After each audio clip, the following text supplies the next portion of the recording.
Jadi kita harus tetap dalam kesadaran penuh bahwa kita ini hidup tidak sendirian, ya. Dan itu malaikat bukan hanya malaikat raqib dan atid itu, ya. Itu malaikatnya apa? Malaikat raqib, nah, itu lain lagi. Raqib dan atid mah lain lagi, ya.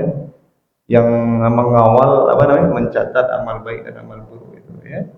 Ini malaikat yang memang dipesankan Allah untuk mengawal manusia ini, ya, setiap kita ini. Para orang waktu ini risiko sebanyak itu malaikat, ya, yang mengiringi, sebanyak itu jin yang mengiringi, ya. Jadi jin itu itu malaikat, ya. Jadi dia bukan jin aja. Jadi kadang orang kalau bicara qarin, orang hanya berbicara tentang bangsa jin saja, padahal qarin itu juga ada malaikat, ya. Jadi kalau anak-anak kita takut, ya, takut sendirian, takut ini, itu perlu kita tegaskan. Kita ini dibersamai oleh para malaikat.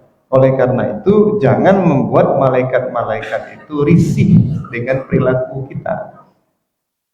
Termasuk soal menutup aurat, ya.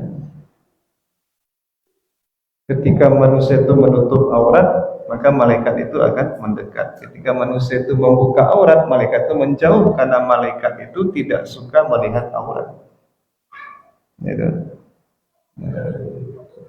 Kami mempelajari itu waktu kita dulu belajar iman kepada malaikat di ilmu tauhid itu, bicara tentang sifat-sifat malaikat, lalu dikutiplah riwayat tentang Siti Khadijah, ya, ketika Nabi dikejar oleh Jibril itu ke rumah, ya, disusul Jibril ke rumah, kalau kami tidak salah di peristiwa turunnya surat Al-Mudaththir, ya, disusul ke rumah, Nabi menggigil.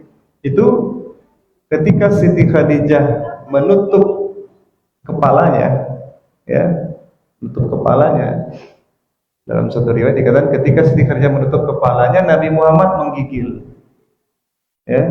Ketika Siti Khadijah membuka penutup kepalanya, Nabi Muhammad tenang.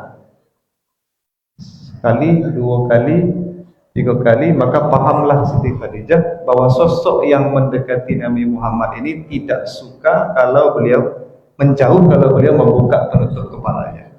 Nah, di situ disimpulkan oleh para ulama bahwa malaikat itu tidak suka melihat aurat, karena malaikat itu sosok yang suci, yang hanya tertarik dengan kebaikan-kebaikan. Ketika dilakukan keburukan, termasuk membuka aurat, maka malaikat akan menjauh seperti itu.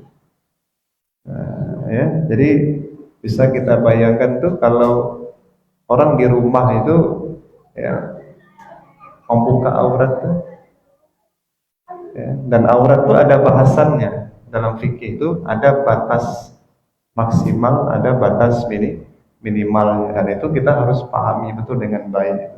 Di tempat ini batas aurat kita, di tempat ini soalnya, ya. Nah, seperti itu.